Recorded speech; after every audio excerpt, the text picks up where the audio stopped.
পৃথিবীতে একজন নবী নাই যিনি কাজ করে খান নাই।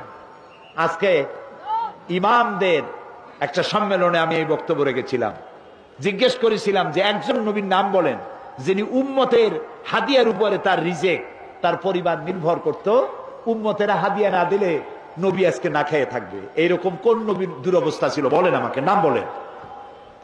পারবেন? পারবেন?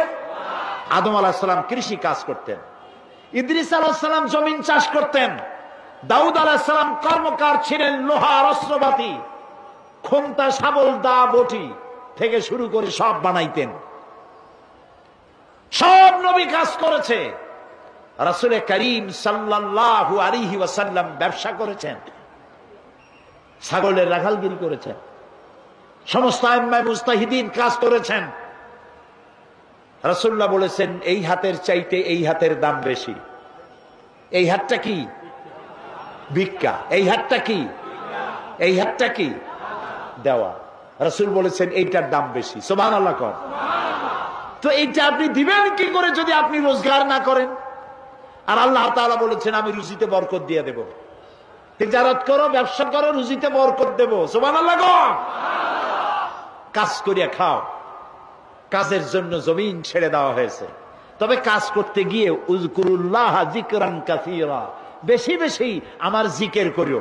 যখন কাজ করতে যাবা কি করবা? জিকির করবা। সেই জিকিরটা কি? আপনি অফিসে কাজ করতেছেন আল্লাহু আল্লাহু, জমিনে চাষ করতেছেন আল্লাহু আল্লাহু না।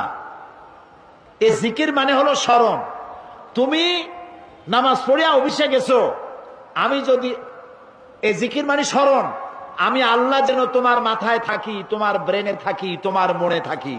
যদি তাই থাকি তাহলে তুমি কলমের খোসা দিয়া তোমার অধীনস্থ ব্যক্তির চাকরি নষ্ট করতে পারবা না। চাকরির সময় আমি যদি তোমার দিমাগে থাকি, সরকারের টাকা কলমের খোঁচা দিয়া পকেটস্থ করতে পারবা না। টিয়ারের গম আর কাবিখার গম জন্মের খাওয়া খাইতে পারবা না। এটার নাম রাখছে কাবি খা, মানে খাবি, জন্মের খাওয়া খা, খাবি খা। আল্লাহ স্মরণে থাকলে এটা পারবা না।